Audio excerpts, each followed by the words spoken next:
알기 전 1절입니다. 주 예수 내가 알기 전 날 먼저 사랑했네. 그 크신 사랑 나타나 내 영혼 거듭났네. 주 내 맘에 늘 계시고 나 주의 안에 있어. 저 포도 비유 같으니 참 좋은 나의 친구. 내 친구 되신 예수님 날 구원하시려고 그 귀한 몸을 버리사 내 죄를 대속했네.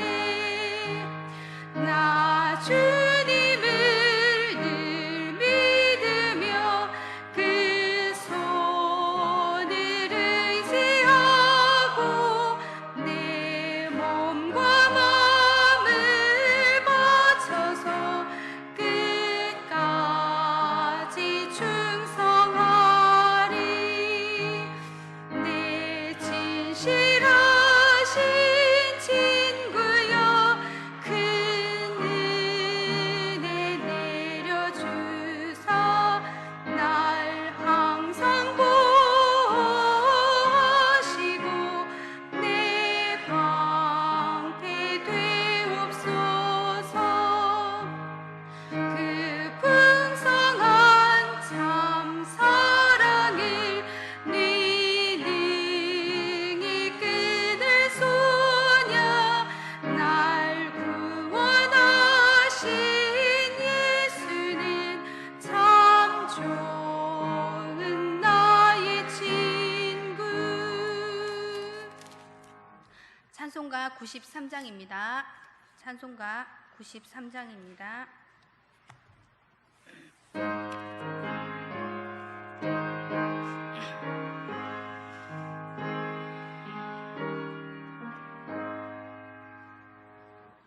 예수는 나의 힘이요 내 생명 되시니.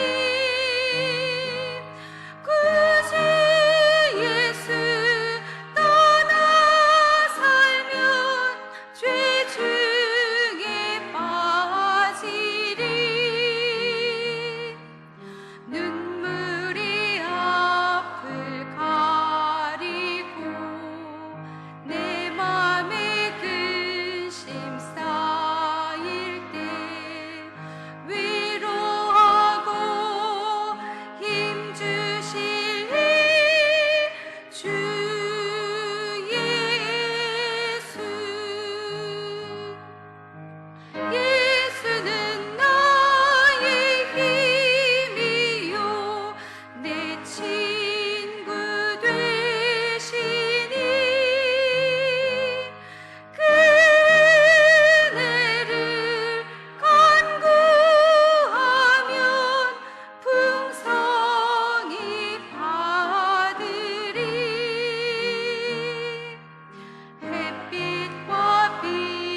기도하시겠습니다. 예수는 나의 힘이요 내 기쁨 되시니 그 명령을 준행하여 늘 충성하겠네.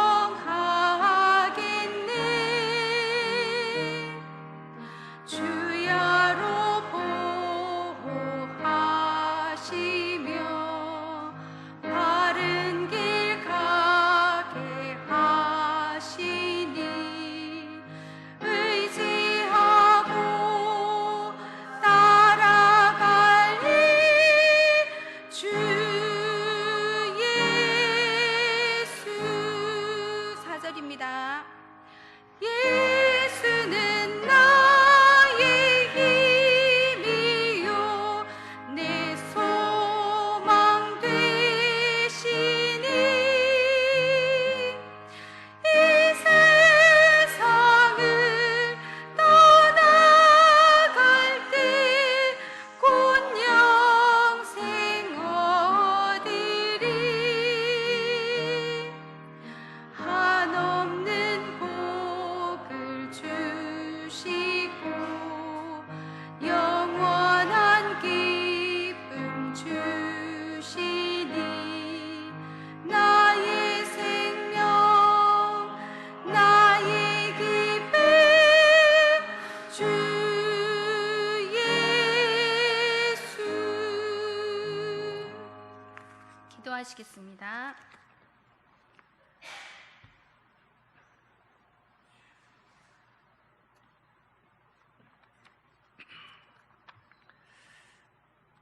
평강의 왕이 되신 하나님 아버지, 그 은혜와 사랑을 감사드립니다.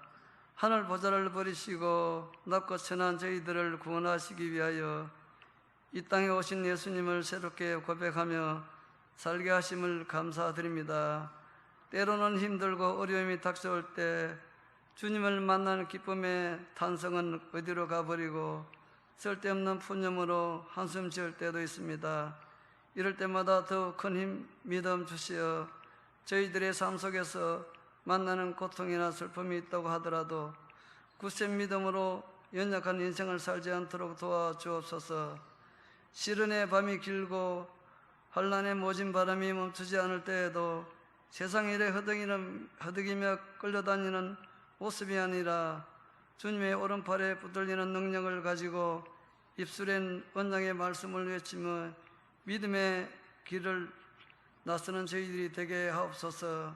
주님, 저희들이 받은 은혜 감사하는 삶을 입으로 고백하며 삶을 변화시켜 나가는 그리스도인이 되기를 소망합니다.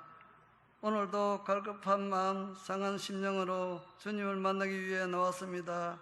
목사님 말씀을 통하여 우리의 마음의 생명수가 강처럼 흐르게 하시어 사명을 가지고 기쁘게 세상을 향하여 나서게 하옵소서. 나의 반석이시요 나의 구속자이신 여호와여, 내 입의 말과 마음의 묵상에 주님 앞에 연락되기를 원하오며 살아계신 예수님의 이름으로 기도드립니다. 아멘.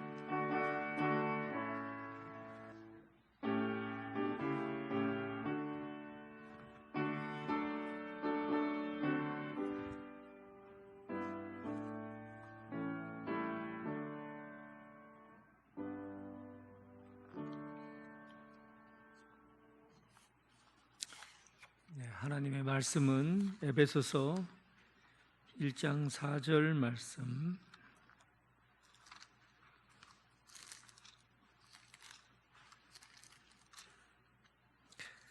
(1장 4절) 그리고 11절, 1장 4절 11절. 오늘 그 마지막 찬송가는 435장이에요. 435장으로 바꿔주세요. 권사님 마지막 찬송 435장 1장 4절 11절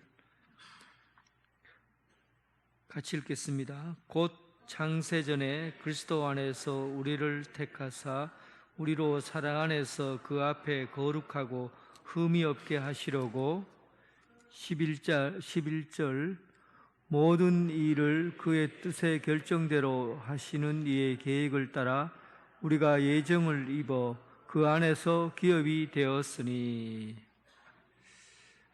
오늘은 하나님의 영원한 작정과 예정에 관해서 말씀을 드리려고 합니다. 지난번에 큰 고비를 넘겼어요.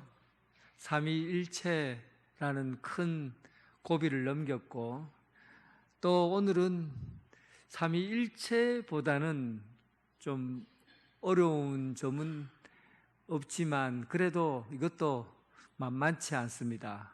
하나님이 작정하신 것을 우리가 어떻게 알까? 하나님 머릿속에 있는 것을 우리가 어떻게 알 수 있냐는 거예요. 여러분, 사람과 사람끼리도 언제 머릿속을 알 수 있습니까? 여러분들 내 머릿속에 뭐가 들은지 압니까? 모르죠. 머릿속에 뭐가 들은지 몰라요. 그런데 하나님의 작정하신 것, 하나님이 계획하신 것, 이것이 하나님 머릿속에 있단 말이에요. 이것을 우리가 안닥하는 것, 얼마나 놀라운 일입니까? 이것은 삼위일체 하나님에 대한 이해도 상당히 어려운 이야기 있었지만 하나님의 작정에 관한 이 이야기는 신비스러운 내용이에요. 아주 신비스러운 내용이죠. 이 하나님의 작정은 절대 하나님이 말씀해 주지 않으면 모릅니다. 하나님이 이야기해 줘야 알 수 있어요. 하나님이 이야기해 준 것이 성경 말씀입니다. 성경 말씀에 하나님이 작정하신 내용을 다 얘기해 놨거든요. 그래서 하나님의 말씀을 통해서 우리가 하나님께서 이 세상 가운데 어떤 계획을 가지고 계신지, 또 이 세상에 있는 어떤 사람을 통해서 이 세상을 구원해 가시려고 하는지, 이것을 오늘 배우게 될 겁니다. 먼저 여러분들 생각에 이 세상의 모든 사물이나 모든 것들에게는 우연이 존재한다고 생각합니까? 아니면 이 세상의 모든 것에서는 우연이 아니라 필연이다, 원인이 있으면 결과가 있는 것이다, 그렇게 생각합니까?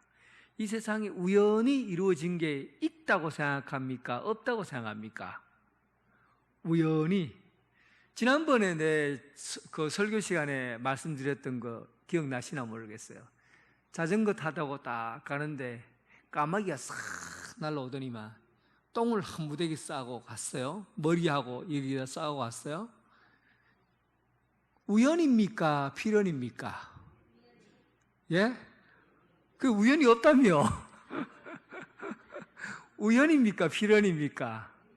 그러니까 이 세상의 모든 그 새들이 하늘 날아가다 똥을 싸는 것도 우리는 그것이 우연이다 생각을 합니다. 왜냐하면 재수가 있니 재수가 없니, 재수라고 하는 것은 우연과 관계된 이 얘기거든요. 재수가 좋니 재수가 나쁘니 하는 것. 우리는 일상적으로 풀리지 않는 문제를 다 우연이라고 말하는 거예요. 엉뚱하게 우리가 생각지 못한 곳에서 나타나면 그게 우연이라고 생각하는 거죠.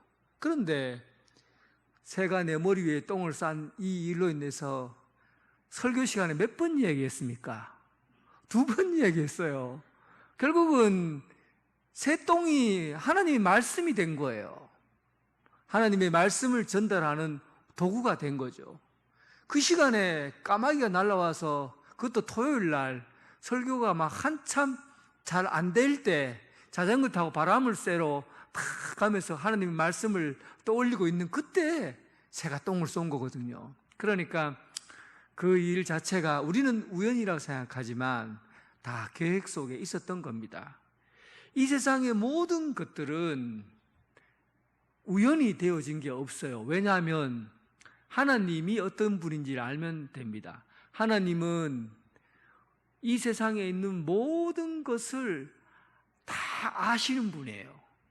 시간적으로도 과거에 있었던 일, 현재에 있었던 일, 미래에 있은 일까지도 전부 다 아셔요. 그리고 지금 여러분들 가운데 여기 계신 분들 중에 하나님이 모르는 사람 혹시 있습니까? 여러분들이 지금부터 비밀 이야기를 숨겨놔 보세요. 그 비밀 숨겨놓은 비밀을 하나님께서 아실까요? 모르실까요? 아시죠? 왜냐하면 하나님은 모든 것을 아시는 분이니까 숨겨놓을 수도 없고 숨길 수도 없고 그리고 감출 수도 없는 거예요. 그래서 하나님은 모든 것을 아시니까 이 세상에 있는 물건이 여기에 놓여져 있는 이 모든 것들도 하나님이 아시니까 이것은 하나님께서 정해놓으신 거예요. 하나님께서 계획해 놓으신 것이죠. 이 땅에 돌멩이 하나 땅에 떨어져 있어도 그 모든 것이 다 하나님의 계획과 하나님의 지식 속에 다 들어있는 내용이니까 그렇게 본다면 이 세상의 모든 것은 우연히 존재하는 것이 아니다는 겁니다. 과학자들은 정확하게 원인과 결과를 밝혀내는 사람들이 과학자들이에요. 과학자들에게서 우연이라는 말을 하면은 안 됩니다. 왜냐하면 모든 것에는 원인과 결과를 다 밝혀내기 때문에 우연히 존재한다는 것을 과학자들이 인정을 하질 않아요. 그래서 콩을 심은 데는 반드시 과학적으로 뭐가 나게 되어 있습니까? 콩이 나게 되어 있고 팥을 심은 데는 팥이 나게 되어 있어요. 그런데 이 과학자라는 사람들이 참 웃겨요. 진화론자들이 과학자들이거든요. 그런데 이 사람들이 뭐라고 얘기하냐면 이 세상에 가장 첫 번째 원인, 제1원인이라고 하는 것, 근원이라 하는 것, 본질이라 하는 것, 이것이 어디서 생겼느냐, 어떻게 생겼느냐, 이 땅에 있는 모든 창조의 이 사물들이 원인을 찾아가고 하면 그 첫 번째 원인은 과연 어디서 태어났는가? 답을 찾았을까요? 못 찾았을까요? 못 찾았어요. 그래서 그 사람들이 하는 말이 뭐냐면 우연이다. 모든 만물의 근원, 시작은 우연히 만들어진 것이다. 그렇게 얘기를 해요. 그런데 과학자들이 내가 볼 때 참 웃기는 얘기가, 제가 만약에 박사학위 논문을 쓴다고 생각해 보세요. 박사학위는 원인을 쓰게 되면 반드시 원인과 결과에 대한 답을 정확하게 써야 그 논문이 통과됩니다. 그런데 제가 답을 쓰면서 마지막에 뭐라고 쓰냐면 이것은 답을 알 수가 없습니다. 우연히 이루어진 겁니다. 하면 학위를 받을까요? 못 받을까요? 절대 못 받습니다. 당장 교수가 이거 답 찾아와라. 우연이라는 게 세상에 어디 있냐? 그렇게 얘기를 해요. 과학 세계에서는 우연이라는 게 존재하지 않습니다. 언제나 원인이 있고 결과가 있게 되어 있어요. 그런데 자기들이 진화론을 얘기하면서 그 제1원인자가 우연히 발생했다고 보는 겁니다. 하나님이 이 세상의 제1원인자이시고 하나님이 이 세상을 창조했다고 하는 것이 그게 웃기는 얘기입니까? 아니면 우연히 세상이 이루어졌다는 게 웃기는 얘기입니까? 진화론자들은 창조론을 그렇게 웃기는 이야기로 생각하거든요. 그러나 실제로 보면 누가 더 과학적이냐?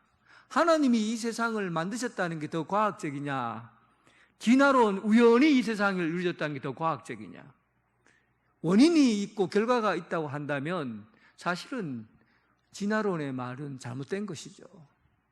그래서 이 세상에 있는 하나님께서 모든 것을 아신다라고 우리가 믿고 있다고 한다면, 하나님은 모든 것을 아시는 분이다라고 한다면, 이 세상의 모든 일에는 우연히 이루어진 것은 없다라고 보는 겁니다.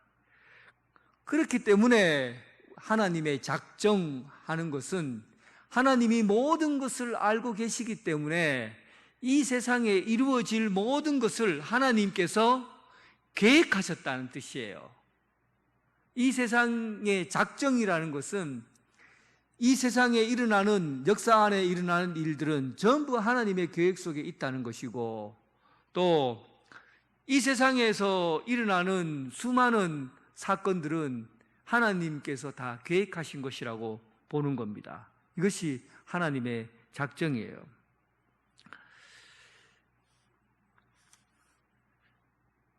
성경에 보면 하나님께서 역사에 개입하셨던 일들을 우리는 여러 번 확인할 수가 있습니다.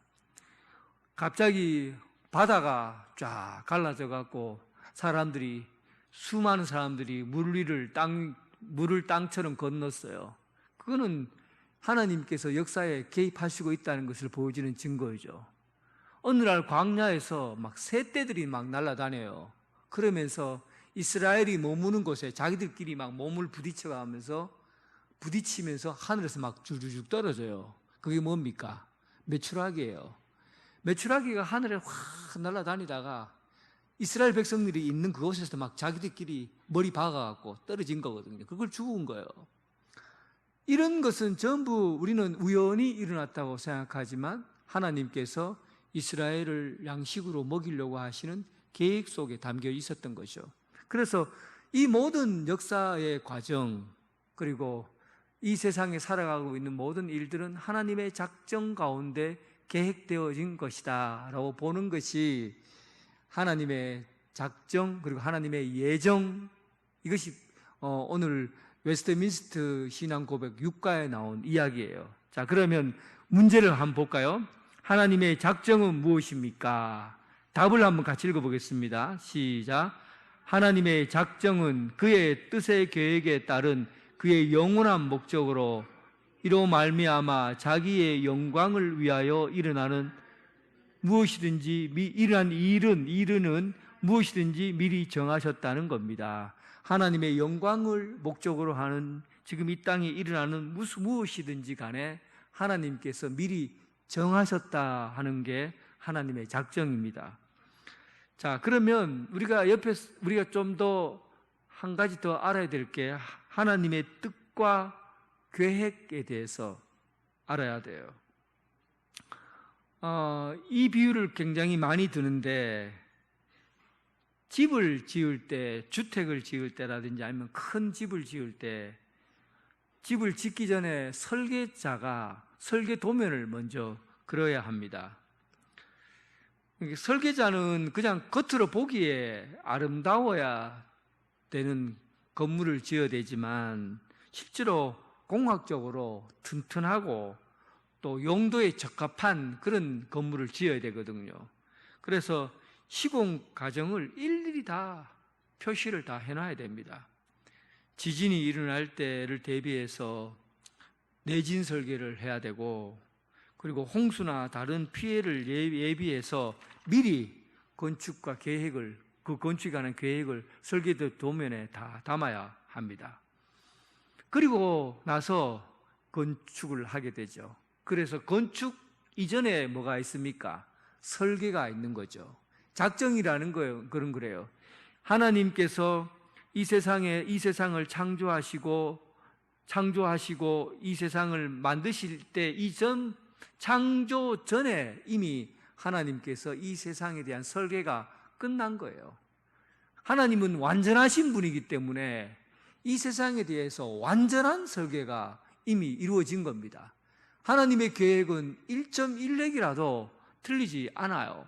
그러니까 창세 전에 하나님께서 이 세상의 시간을 만드시고, 그리고 만물을 만드시고, 또 역사가 어떻게 이루어질지 이미 하나님께서 계획 속에 다 집어넣으신 겁니다.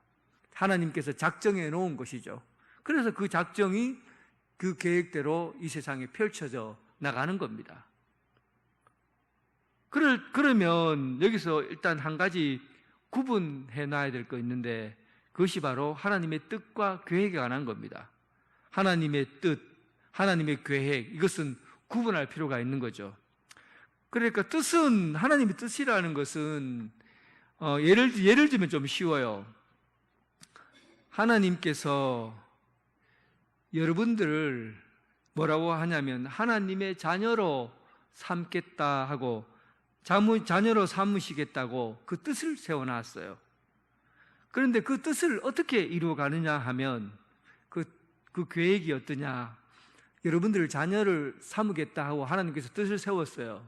그리고 그 뜻을 이루어가는 계획이 무엇이냐 하면, 계획은 상당히 복잡하고 은밀하게 진행되기도 하고 또 그 계획이 드러나기도 합니다.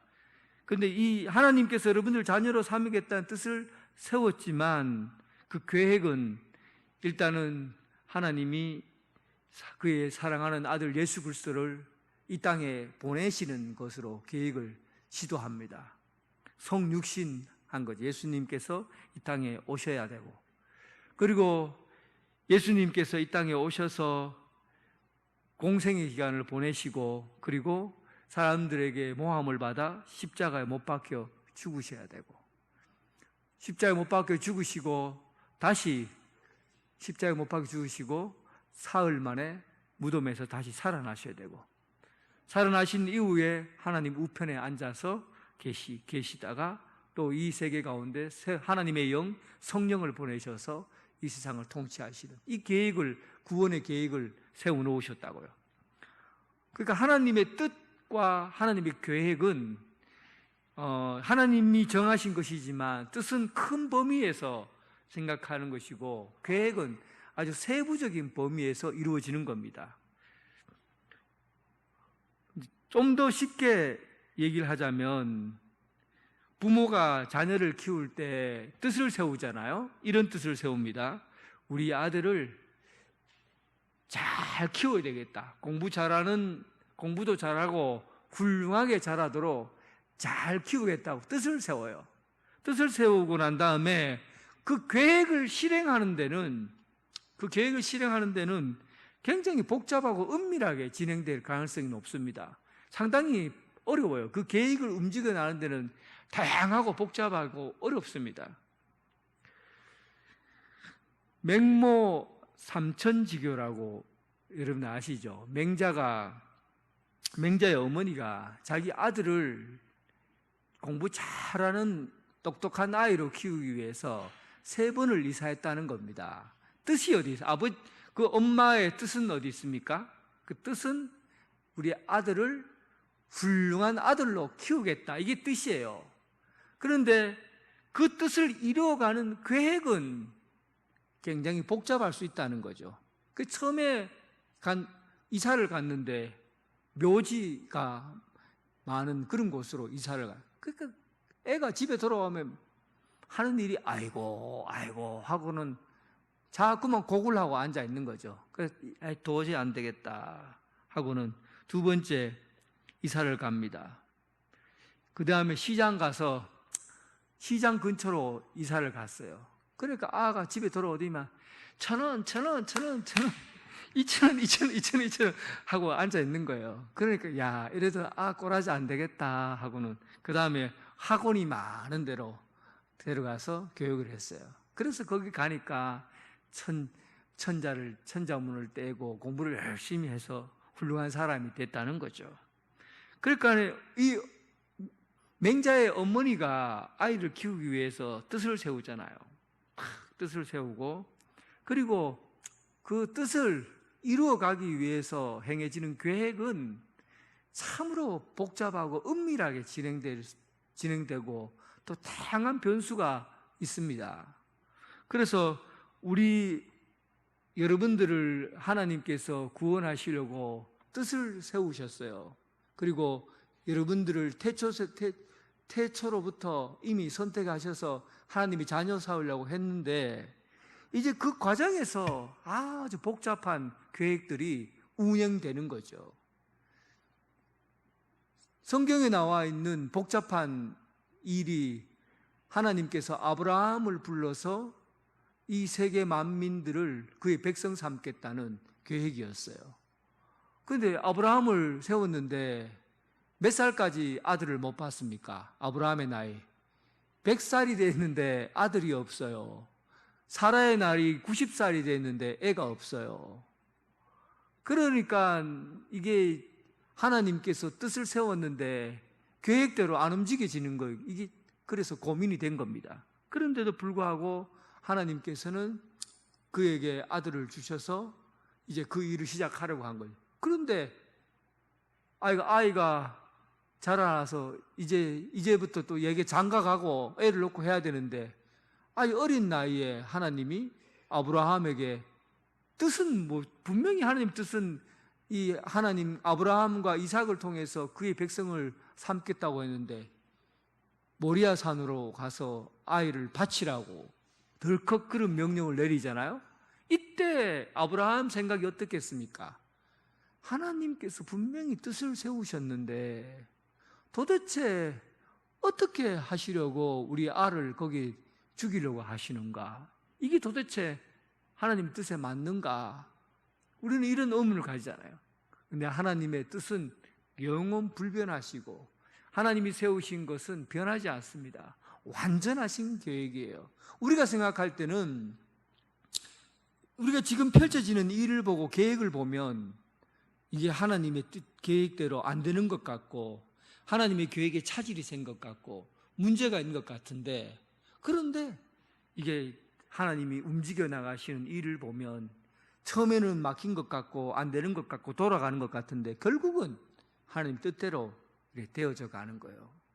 이것이 하나님께서 정하신 작정입니다. 결국 아브라함이 모리아 산에서 자기 아들을 바치려고 했을 때 하나님께서 미리 예비한 양을 잡고 그리고는 네가 나를 이제 믿게 되었으니 참으로 너는 의로운 사람이다 하고 그의 믿음을 인정하시게 된 거죠. 그리고 그의 믿음을 통해서 하나님의 계획이 계속해서 이루어져 가는 겁니다. 이런 거예요. 하나님께서 태초부터 뜻을 세우셨어요. 어떻게 해 나가실지. 그런데 우리가 헷갈리는 거는 뭐냐면 하나님께서 분명히 이런 뜻을 세우셨는데 왜 일이 이렇게 지연이 되고 또 안 되고 도대체 이게 하나님의 뜻이 맞는가? 이럴 때가 역사 속에 여러 번 나타났었습니다. 유대인 600만 명이 학살될 때 그때 사람들이 뭐라고 얘기합니까? 과연 하나님 어디에 계십니까? 하나님이 살아 계십니까? 하나님께서 이 역사를 이끌어 가시려고 합니까? 우리는 그렇게 해봐. 이런 일들이 이 역사 가운데 수도 없이 일어났지만은 우리가 볼 때는 그것이 하나님의 계획이 아닌 것 같고 하나님이 정하신 뜻이 아닌 것 같은데 시간을 흘러 계속 보면은 하나님의 뜻은 여전히 변함이 없고 그리고 불변하고 그 목적하신 대로 이루어져 가는 것을 봅니다. 결국은 하나님의 작정은 불변하고 하나님의 작정은 틀림이 없고 하나님의 작정은 흔들리지 않는 그런 것이라는 것을 알게 되는 것이죠. 여러분, 오늘 우리가 사는 이 세상 가운데에서는 하나님의 작정하심이 움직여가는 세상입니다. 우리 눈으로 볼 때는 단순해서 우리는 우리 현재의 일들만 보기 때문에 하나님의 계획에 차질이 있는 것 같고 하나님의 계획이 더뎌서 안 움직이는 것 같지만 결국은 하나님께서 태초에 세우신 그 계획대로 움직여 간다는 것, 이 참 신비로운 거죠. 이런 것을 알고 예수 믿는 것과 이런 것을 모르고 사는 사람은 이게 사는 것이 차이가 납니다. 삶의 신비를 경험하고 살아야죠. 이게 신앙의 기쁨이 있어요. 이런 하나님의 작정하심도 모르고 하나님의 예정하심도 모르고 그냥 되는 대로 살다가 그냥 주는 대로 먹고 주는 대로 싸고 그리고 살다가 그냥 살다가 그냥 천국 가면 되지. 이런 신앙생활은 여러분 영적인 신비를 경험 못해요. 재미가 없죠. 재미가 없어요, 여러분. 하나님께서 이 세상에서 펼쳐나가신 일을 쫙 보고 그 가운데서 하나님의 작정하심과 하나님의 뜻을 깨닫는 순간, 참 하나님의 그 고귀하신 일들이 지금 여기에 펼쳐지는 걸 내가 보는구나. 그걸 경험하고 느끼며 살아가는 믿음의 사람들, 그것 없이 그냥 살아가는 성도들, 얼마나 큰 차이가 있겠어요. 여러분, 하나님의 작정하심은 신비의 세계예요. 그것을 하나님께서 감춰 놓으지 않으시고 우리에게 다 보여주셨어요. 다 알게 해주셨어요. 그리고는 그 작정하신 대로 이 세상이 어떻게 구원되고 어떻게 펼쳐나가실지 우리에게 미리 말씀해 주신 것이죠. 근데 하나님의 작정 4번 보면 하나님 자신의 영광을 위하여 작정하셨다. 하나님의 작정은 하나님의 영광을 위하여 작정하셨다고 그렇게 되어 있어요. 모든 사람들은 다 작정을 하고 움직입니다. 도둑놈도 은행을 털려면 미리 작정을 다 하고 도둑질을 해요. 그냥 은행에 총 들고 들어가서 저거 물 훔쳐온다, 이거는 진짜 도둑은 아니죠. 진짜 잘 나가는 도둑은 계획을 철저하게 세웁니다. 아주 꼼꼼하게 들어가는 입구에 사람이 몇 명 서 있고, 그리고 들어가면 방이 어떻게 되어 있고, 그리고 피할 때는 어느 쪽으로 피하고, 이렇게 해서 계획을 쫙 해서 그리고 도둑질을 하죠. 그런데 이 도둑질의 목적은 뭡니까? 나쁜 짓 하는 거잖아요. 도둑의 영광은 잘 훔치는 건데 나쁜 짓을 하기 위해서 작정하는 거죠. 그런데 하나님의 작정은 악한 겁니까? 선한 겁니까? 하나님의 작정은 선한 것이죠. 아름다운 것이죠. 최고로 좋게 만들려고 하는 게 하나님의 작정이에요. 왜냐하면 하나님 자신이 선하신 분이시기 때문에, 하나님 자신이 좋으신 분이기 때문에, 하나님 자신이 사랑의 하나님이기 때문에 이 세상에 대한 계획과 작정은 하나님의 영광을 위하여 세워진 거예요. 그러니까 모든 일이 되어질 때 하나님께서 계획하신 것은 세상을 나쁘게 하려고 하지 않고, 하나님의 계획은 이 세상을 심판하시려고 하는 것이 아니라 하나님의 계획은 이 세상을 구원하시려고 작정하시는 겁니다. 그러니까 우리가 하나님께서 계획하시는 이 일들에 대해서, 작정하시는 것에 대해서 하나님의 작정을 우리가 믿을 수 있잖아요. 하나님이 작정하신 것은 하나님을 우리가 알기 때문에 가장 좋은 것을 주시려고 계획하신 것이라는 걸 우리가 알아요. 그런데 왜 사람들은 하나님에 대해서 불만을 가집니까? 이게 참 웃기는 얘기죠. 하나님의 작정을 알면은 하나님에 대해서 불만을 가질 이유가 없어요. 그런데 사람들은 하나님에 대해서 불만을 가집니다. 어떤 불만인지 아세요? 왜 꼭 반드시 오직 예수만 믿어야 구원받습니까? 이게 이제 사람들이 불만이에요. 아이고, 진짜 하나님 통이 그 정도밖에 안 되냐? 세상에 예수 말고 부처도 있고, 또 모하메드도 있고, 또 누구 있습니까? 예? 하여튼 누구도 있고, 세상에 하여튼 대단한 사람 많이 있는데 왜 꼭 예수만 믿어야 합니까? 그렇게 이제 불만을 표시하는 거죠. 하나님의 작정하심에 대해서 이해를 못하는 겁니다. 하나님의 작정은 뭡니까?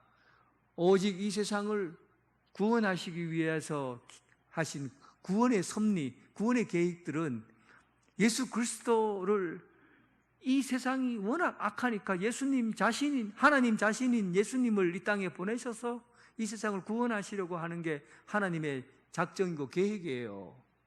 그런데 하나님의 계획, 하나님이 왜 그런 계획을 세워갖고 예수만 구원받게 하시냐고. 이건 하나님 너무 기독교는 배타적이다.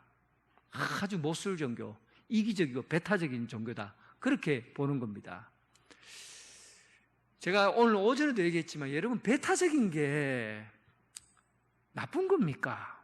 일단 이걸 한번 생각해 봐야 돼요. 배타적인 게 다 좋은 건가요?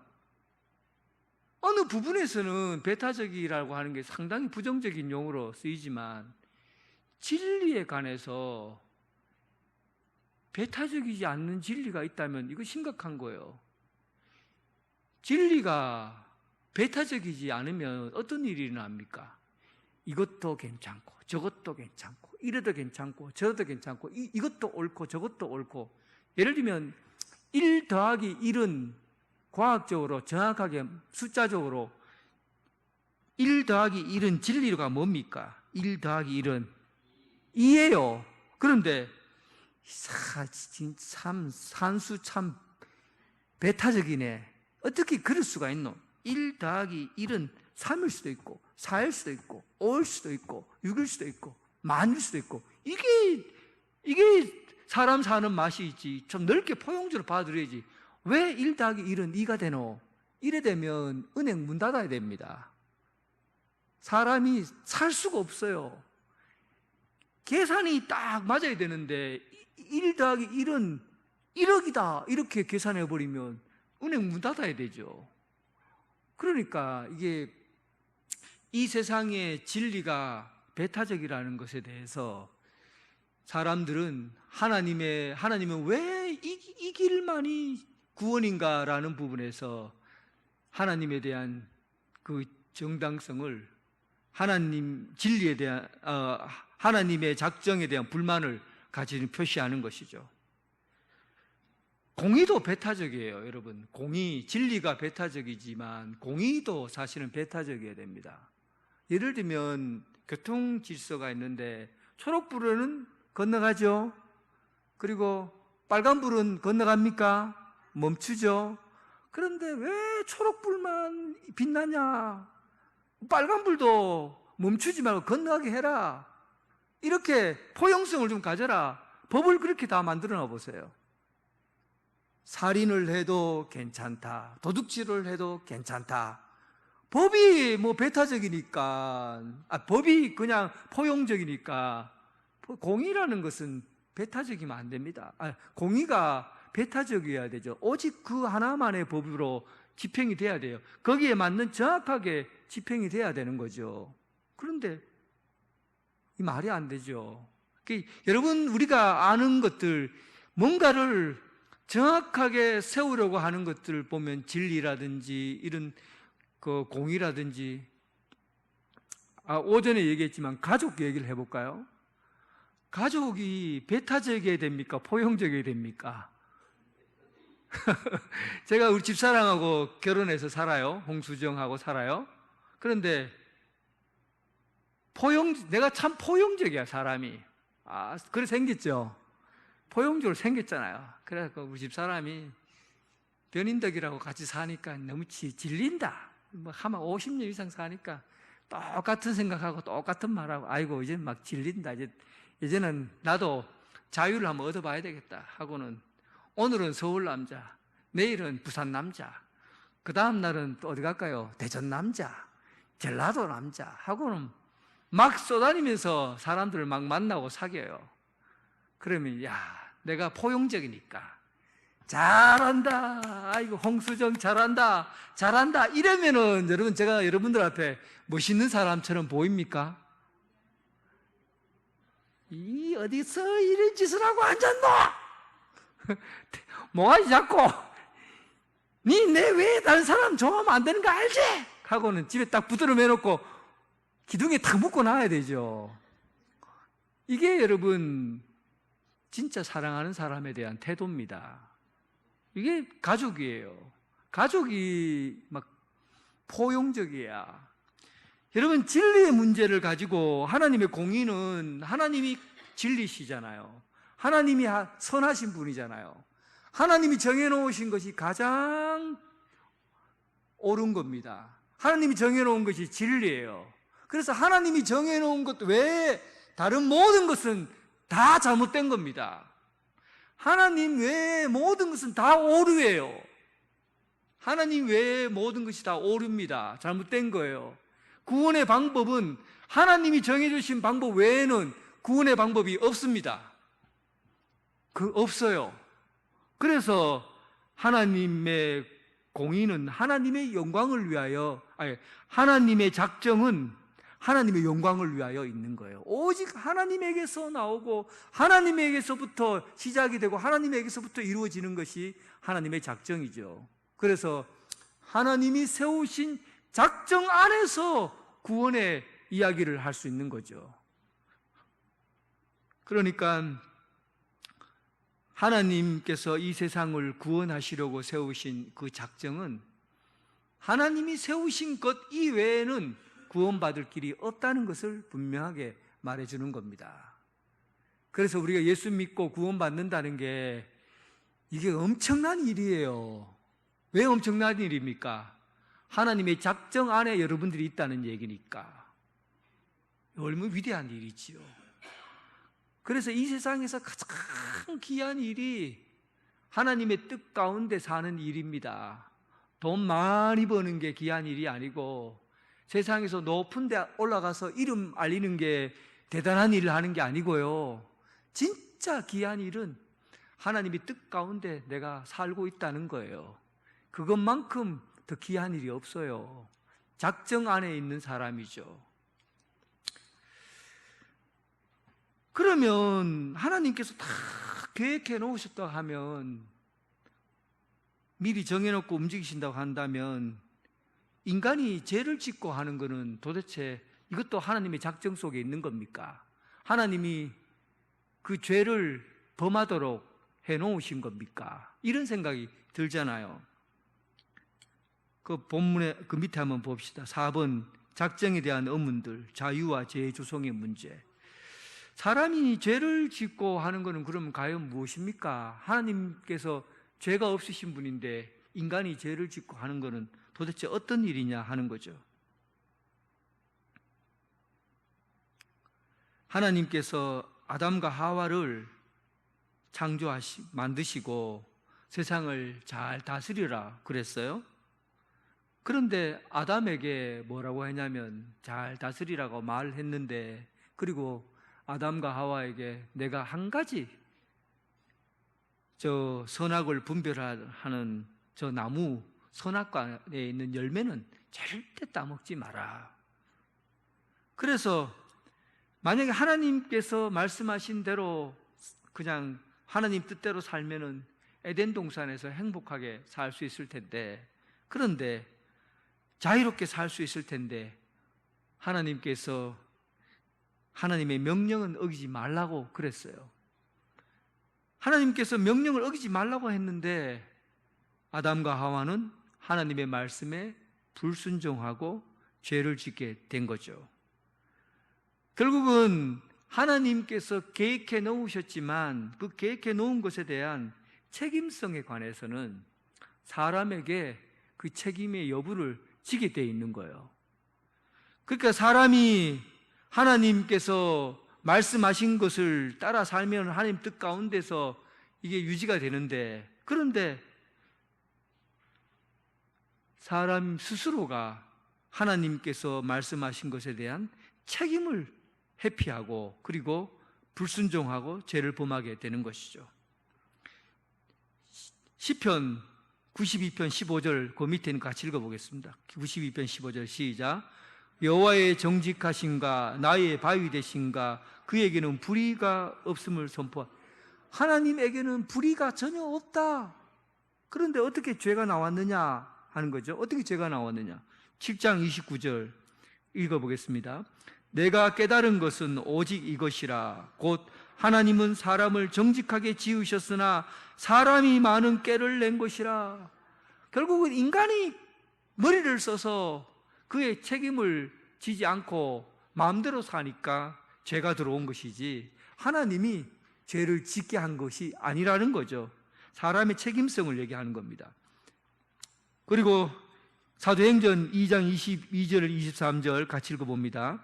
이스라엘 사람들아 이 말을 들으라. 너희도 아는 바와 같이 하나님께서 나사렛 예수로 큰 권능과 기사와 표적을 너희 가운데 베푸사 너희 앞에서 그를 증언하셨느니라. 그가 하나님께서 정하신 뜻과 미리 아신 대로 내준 바 되었거늘 너희가 법 없는 자들의 손을 빌려 못 박아 죽였으나. 이 누구 얘기죠? 예수님 얘기죠. 하나님께서 미리 정하시고 계획하셨어요. 하나님 미리 정하시고 작정하셨어요. 이 세상을 구원하시고 작정했어요. 그런데 예수님을 넘겨준 사람이 누굽니까? 인간의 책임성이 있죠. 꼭 이스라엘 사람들이 넘겨줘야 된다고. 아니, 이 사람들이 거기에 대한 죄를 범한 거죠. 법 없는 자들의 손을 빌려 못 박아 죽인 것이 그들의 죄라는 겁니다. 하나님께서 정하신 뜻대로 예수님을 내어 주었는데 이스라엘 그 백성들은 하나님을 로마 군인의 손을 빌려서 죽였다는 거죠. 하나님께서 죄를 만드시고 또 죄를 정하시고 또 죄를 짓게 하고 그렇게 하지 않으셨다는 거예요. 하나님께서는 이 세상, 하나님 자신이 선하시기 때문에 선하신 대로 계시지만 인간이 하나님의 법을 어기고 자기가 꾀를 내고 자기 마음대로 살고 그에 대한 책임을 지지 않았기 때문에 죄가 들어오게 되었다는 겁니다. 그래서 거기에 대한 그 책임을 져야 될 것을 어떻게 그러면 하나님께서 이 세상을 구원해 가시는가 하는 것은 하나님께서 예수 그리스도를 통해서 다시 예수 그리스도를 믿는 자들에게 구원을 주시고 하는 그런 내용들은 또 다시 뒤에 얘기를 하게 될 겁니다. 그리고 마지막으로 좀 어려운 내용이 뭐냐 하면 이 부분이 상당히 까다로운 부분이에요. 예정하는 거죠. 예정은 작정은 하나님께서 이 피조물과 이 우주 만물 가운데 하나님께서 미리 계획해 놓으셨다고 하는 게 작정이지요. 그런데 예정은 뭐냐 하면 예정은 이 세상의 피조물 가운데 천사로 세울 것과 천사도 하나님 만드셨어요. 천사로 살 사람과 그리고 하나님이 미리 선택해 놓은 구원받을 사람과 그리고 이 세상에 선택을 받지 못한 사람으로 미리 예정해 놨다는 겁니다. 이게 논란이 많아요. 이게 막 진짜 어려운 얘기예요. 하나님께서 구원받을 사람과 구원받지 못할 사람과 선택해 놓았다.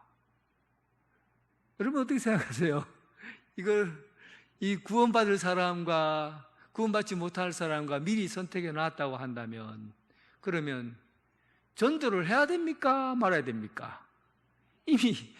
이미 다 선택해 놨는데 전도해야 됩니까? 이게 복잡하죠. 근데 여러분 이 예정론은 그 근원을 건드리면 안 됩니다. 그 시작을 건드리면 안 돼요. 결과를 보고 예정론을 봐야 돼요. 여기에 답이 있어요. 그러니까 이거는 여러분 논란을 가지고 얘기를 하자면 몇백 년 동안 칼빈주의하고 또 알미니즘주의하고 얼마나 많은 과정을 통해서 싸워온지 모릅니다. 인간이 칼빈주의는 인간은 전적으로 타락했기 때문에 인간은 100% 타락했기 때문에 10%도 1%도 구원받을 수 있는 근거가 인간의 몸에 없다고 보는 게 칼빈주의예요. 여러분들이 칼빈주의자잖아요. 저도 칼빈주의자잖아요. 철저하게 타락했기 때문에 인간 스스로 구원받을 수 없다는 거예요. 그럼 어떻게 해야 되냐? 하나님이 선택한 자들에게 구원받을 수 있도록 하나님이 선택해서 그를 구원했다는 거예요. 하나님이 전적인 은혜 외에는 구원을 해줄 수 없다. 그런데 알미니즘주의는 뭐냐면 인간에게는 죄를 지어서 죄인이지만 그래도 구원받을 수 있는 어떤 능력이, 근거가 조금이라도 있느냐 하는 거예요. 그래서 전적인 타락이 아니라 부분적인 타락을 얘기하는 거거든요. 그래서 이 사람들에게는 하나님이 절대적으로 이 세상에 구원받을 사람과 그리고 이제 구원받지 못할 사람과 창조했다고 하는 것이 아니라 하나님께서 구원받으려고 전 모든 사람을 구원받게 해 놓았었지만 그 중에서 믿음을 갖고 있는 사람이 구원받을 수 있고 그렇지 않는 사람은 구원받지 못한다. 인간의 노력에 의해서 선택과 그다음에 선택과 불선택이 결정된다, 이렇게 보는 게요. 이게 싸움이 굉장히 오랫동안 지속되었어요. 근데 칼빈주의는 절대 양보하지 않는 거죠. 이거를 생각하면 참 어려워요. 어렵죠? 여러분들 대단한 신학자들이라서 괜찮습니까? 굉장히 어려운 얘기예요. 그런데 여러분, 이거는 예정론은요, 원인에서 찾으면 안 됩니다. 원인에서 찾으면 안 돼요. 무슨 말이냐 하면, 보세요, 여러분. 하나님께서 금그릇을 만들고 나무그릇을 만들고 흙그릇을 만들었어요. 만들었어요.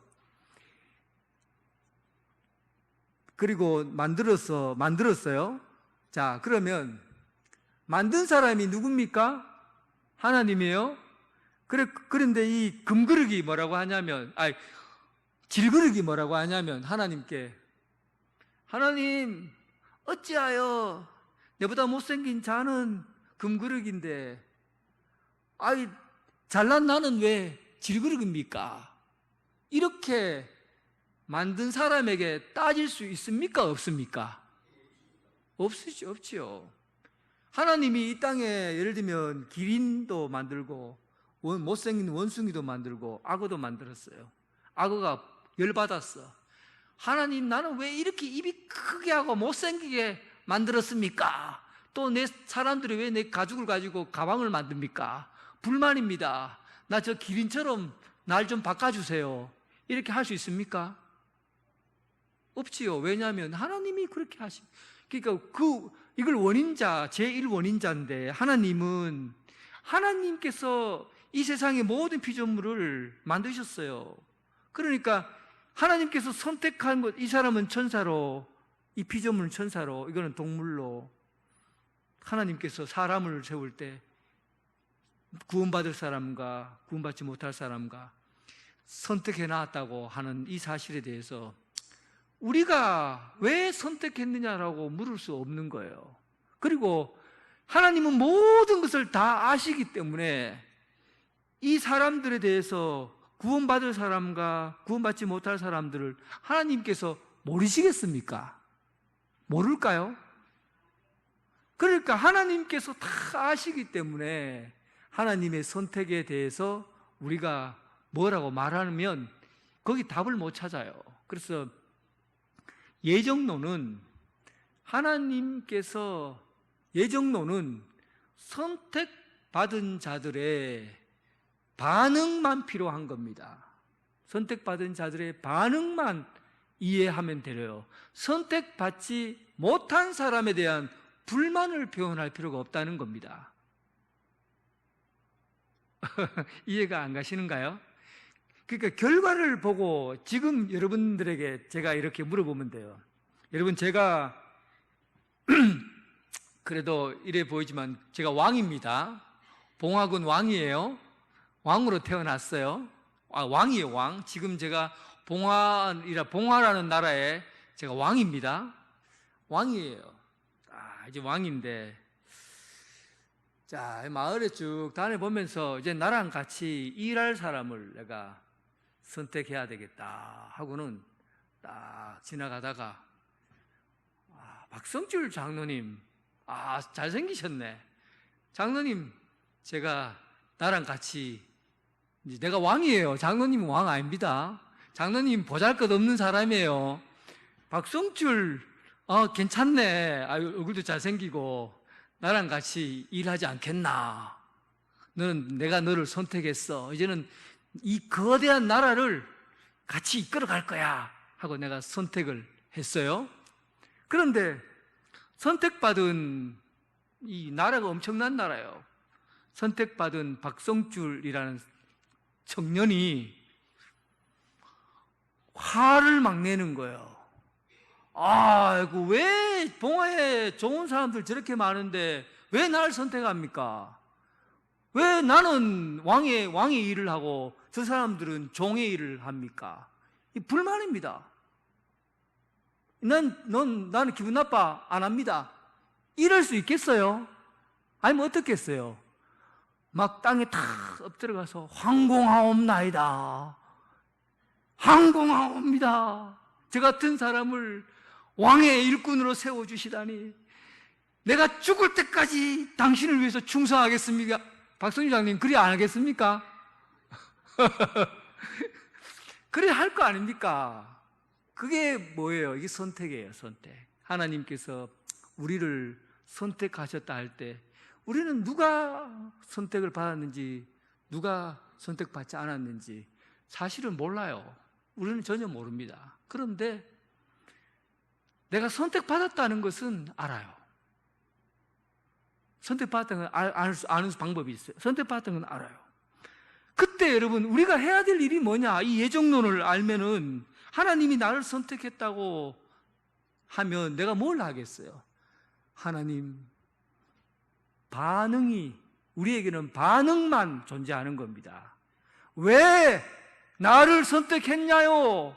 왜 이런 사람은 선택하고 선택하지 말아야 되냐고 따지는 게 예정론이 아니라고요. 이거는 따져도 답을 못 찾아요. 왜냐하면 하나님의 그 오묘하신 세계 속에서 이루어지는 일들에 대해서 우리가 뭐라고 얘기하겠어요? 선택했다, 선택 안 했다, 이게 뭐가 그렇게 중요한 거겠어요? 이거는 여러분 나를 선택한 거에 비해서 아무것도 아닌 겁니다. 거기에 대해서 우리가 관심을 가질 필요도 없어요. 단지 이것은 선택받은 사람의 반응만 존재하는 거죠. 어떻게 반응합니까? 하나님께서 나같이 부족하고 못나고 힘없고 약한 사람을 이렇게 선택하시다니, 내가 죽도록 충성하고 하나님 나라를 위해서 내 몸 다 바쳐 헌신하며 살겠습니다. 이것이 사명이잖아요. 이런 반응이 있는 사람은 선택받은 사람입니다. 여러분들 살면서 이런 반응이 없으면 좀 심각하게 생각하셔야 돼요. 하나님께서 나를 선택했다 안 했다 어떻게 아냐면 내게 반응이 있는지 보면 알아요. 너무 기쁜 거예요. 너무 감사한 거죠. 내가 평생을 이제 내가 하나님 나라를 위해서 살겠습니다. 이 저절로 결단이 나와요. 그리고 예배 드리는데 즐거움이 있어요. 기쁨이 있어요. 말씀 듣는데 재미가 있어요. 즐거워요. 행복해요. 기도하는 게 좋아요. 선택받은 사람들은요, 오늘 본문에는 내가 오늘 내용은 적지 않았지만 그 과정까지도 하나님이 결정하시는 수단까지도 예정되어 있다고 보는 거거든요. 수단을 통해서 예를 들면 하나님께서 아담을 선택했고 했는데 아담이 죄를 짓고 죄를 범하니까 온 세계의 모든 사람들이 다 죄를 짓게 되었어요. 그런데 죄 지은 사람들은 하나님께서 그대로 내버려 두지 않으시고 예수 그리스도를 이 땅에 보내셔 예수님을 믿는 자는 구원을 받게 하셨어요. 그리고 구원받은 사람은, 거듭난 사람은 새롭게 하나님 나라를 위해서 성화의 과정을 걸고하고 그리고 나중에 영화로운 단계까지 이르게 하시는 이 모든 과정을 그 선택한 그 과정 가운데 다 예비해 놓으셨다고요. 그러니까 그 과정을 걷는 사람들에게 오는 기쁨이 있어요. 반응이 우리에게 존재하기 때문에 우리는 압니다. 참 저는 몰라요. 모르는데 평생을 같이 예수 믿는 사람이라고 다 같이 있다가 어느 순간에 신앙생활 안 해요. 그게 다 신비스러운 거예요. 어떻게 이룰 수 있을까? 그러면서 이 생각을 한 거죠. 이거 하나님의 선택에 이유가 있지 않는가? 어떤 사람은요, 전혀 저 사람은 예수 믿을 사람이 아니에요.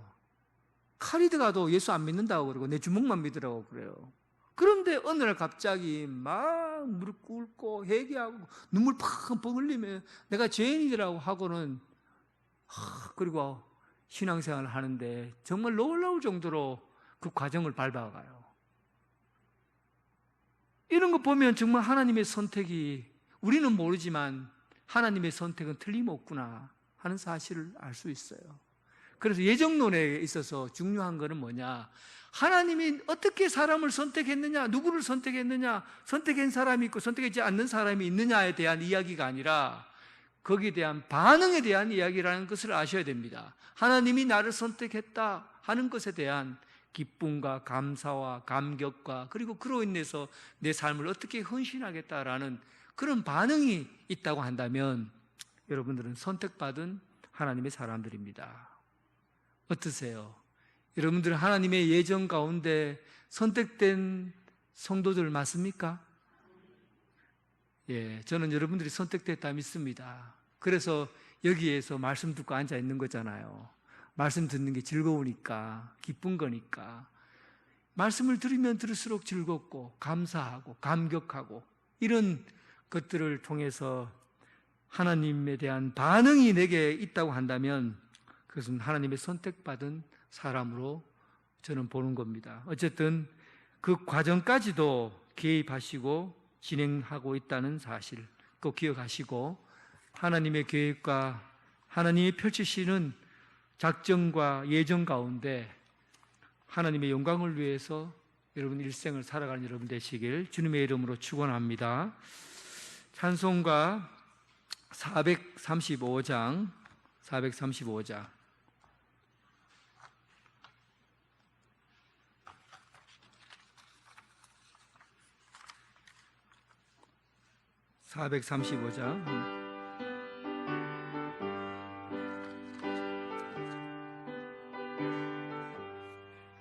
나의 영원하신 기여 생명보다 귀하다.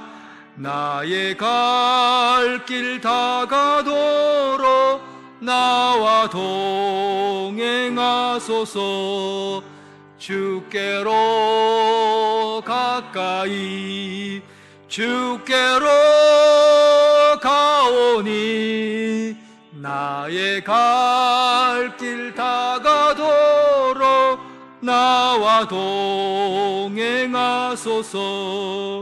세상 복이 아니람과 모든 명예 버리고 험한 길을 가는 동안 나와 동행하소서. 주께로 가까이 주께로 가오니 나의 갈 길 다가도록 나와 동행하소서.